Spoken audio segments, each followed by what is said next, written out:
When I got sick, my wife left for another man, but then wanted to come back after finding out I had recovered and gotten rich.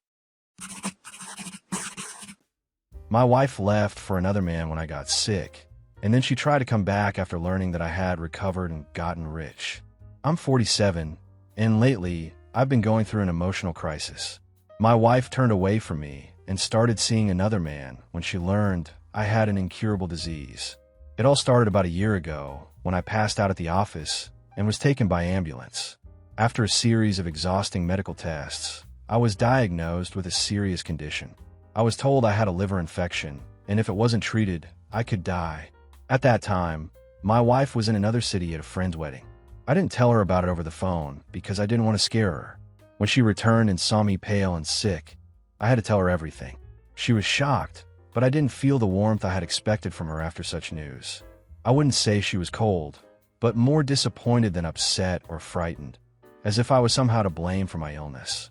Anyway, I focused on getting better and stayed positive. It was becoming harder for me to balance work and taking care of my health. Doctors recommended significant changes to my diet and lifestyle. With my new routine, it was hard to work efficiently, but I did my best. Meanwhile, I noticed my wife distancing herself from me. When I wanted intimacy, she would say I needed rest or complain about being tired. It worried me, so I decided to talk to her. She said she was just stressed about my illness, but I had a hard time believing that. When someone worries, they don't push their partner away. But that's exactly what she was doing. To distract myself from all the stress, I threw myself into work.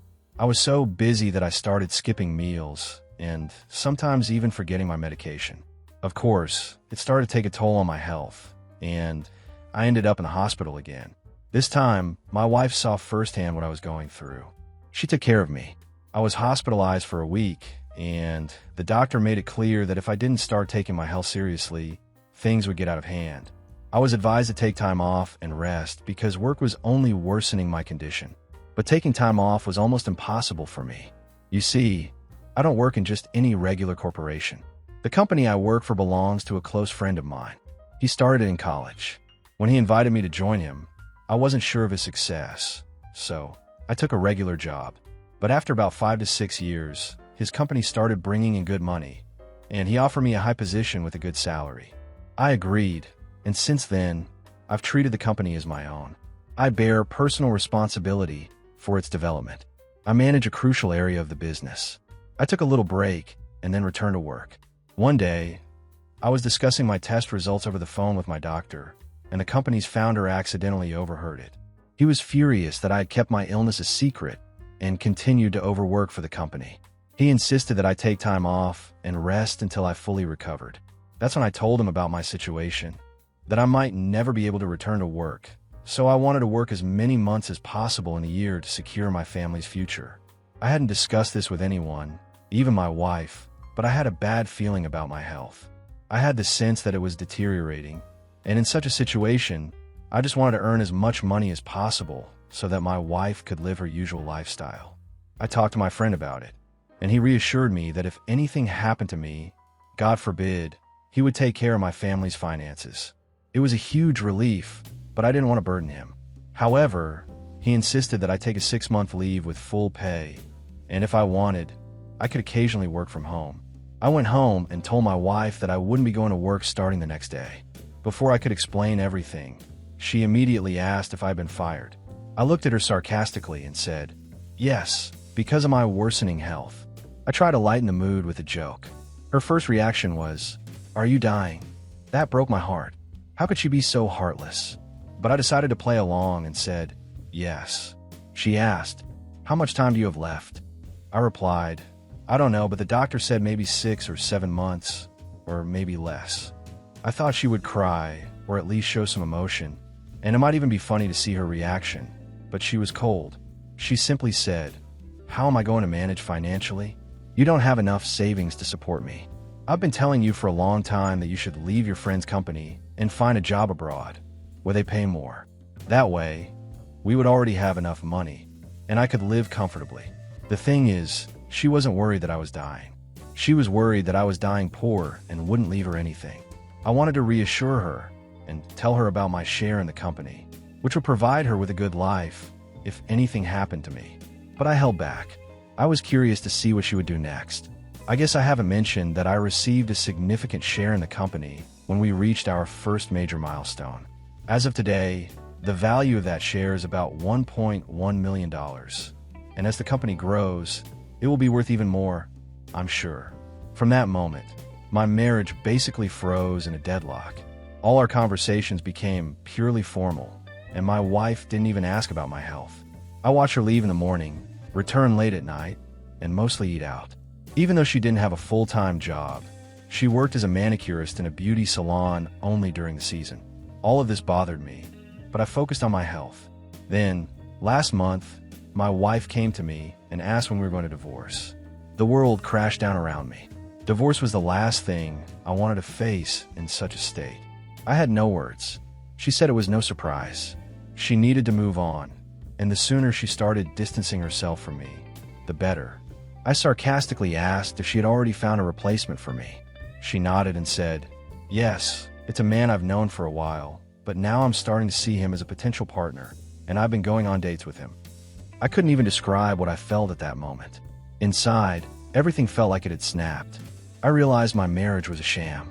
I discussed everything with my friend, and he advised me to remove my wife from the list of my heirs. And let's no longer call her my wife. She'll just be Jay.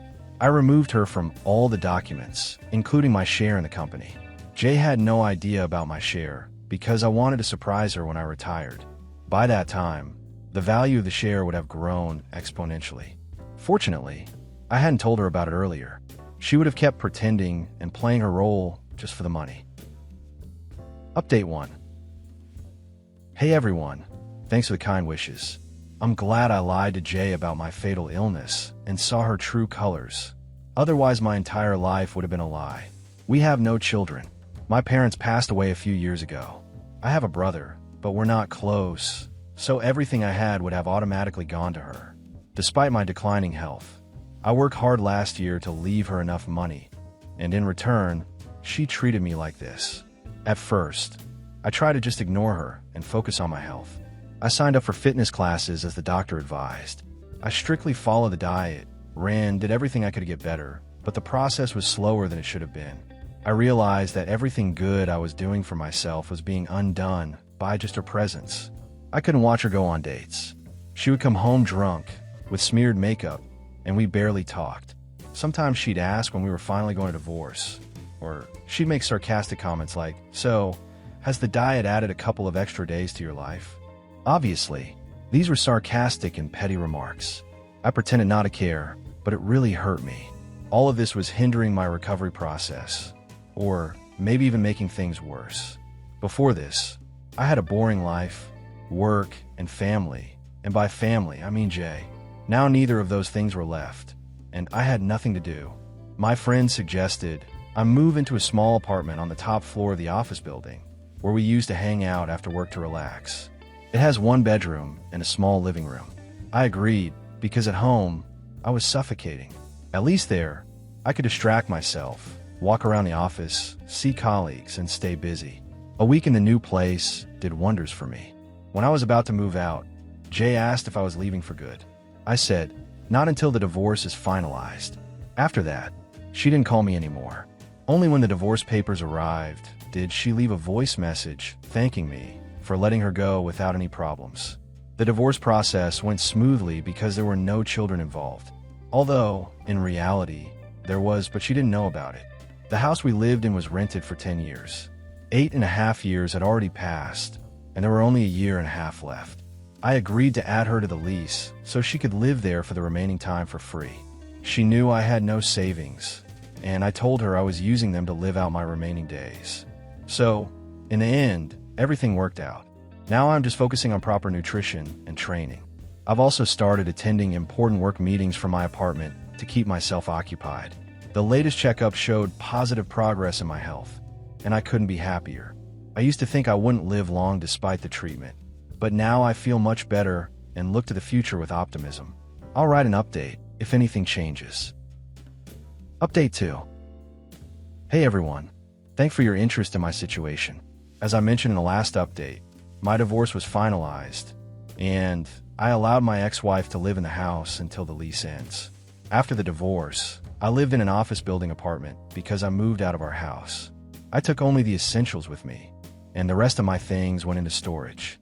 When I went to pick up my things, a new guy, Jay, was already living there.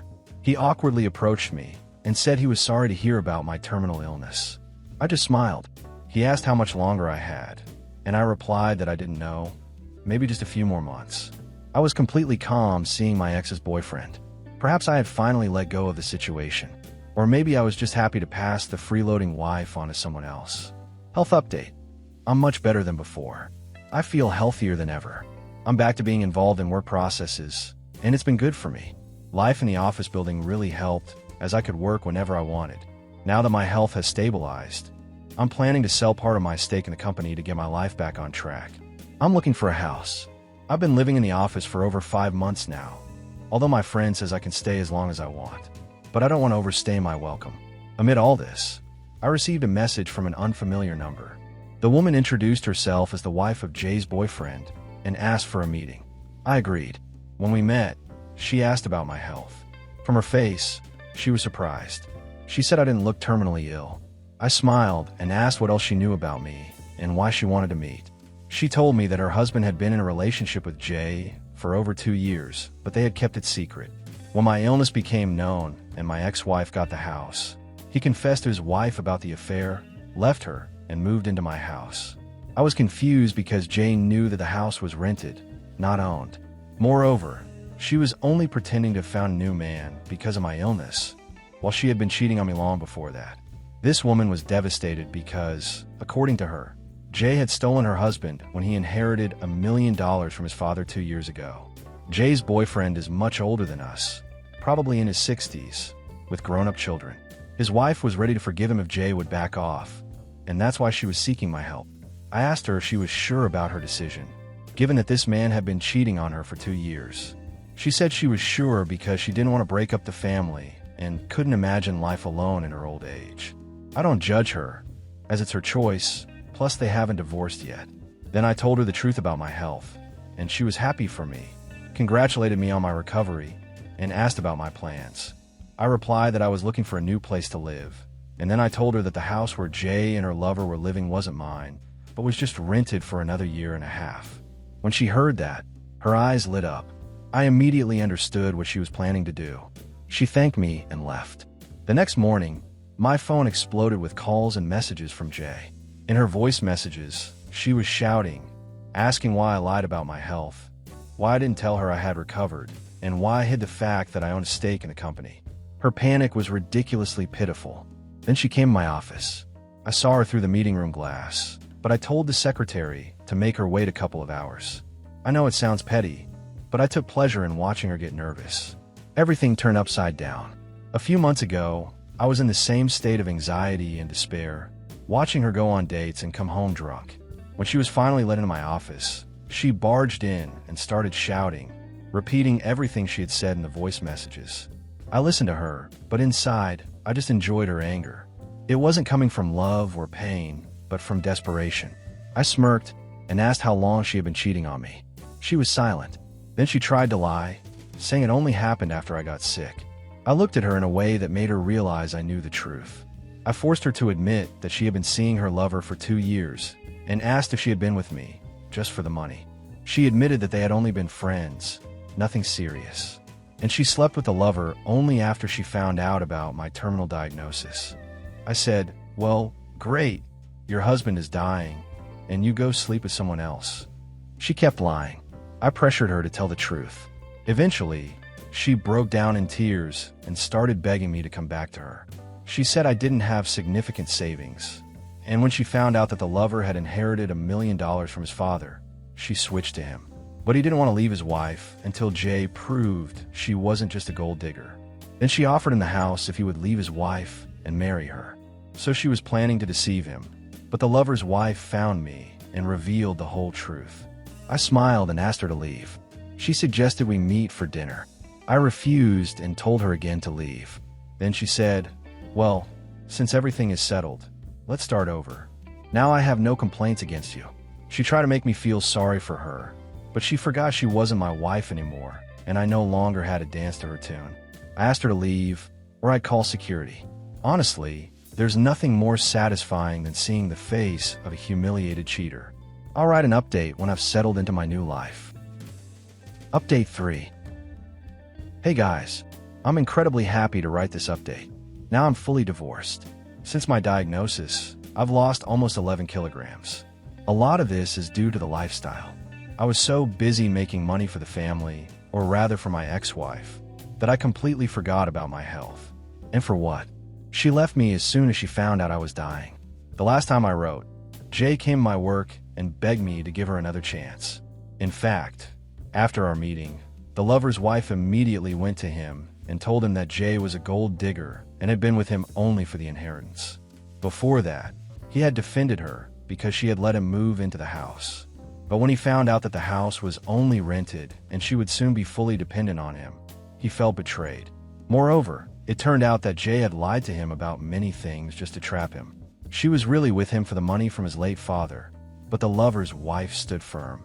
She wasn't going to let Jay get that money, as it was meant for her children. In the end, the lover's wife was able to get rid of Jay once and for all.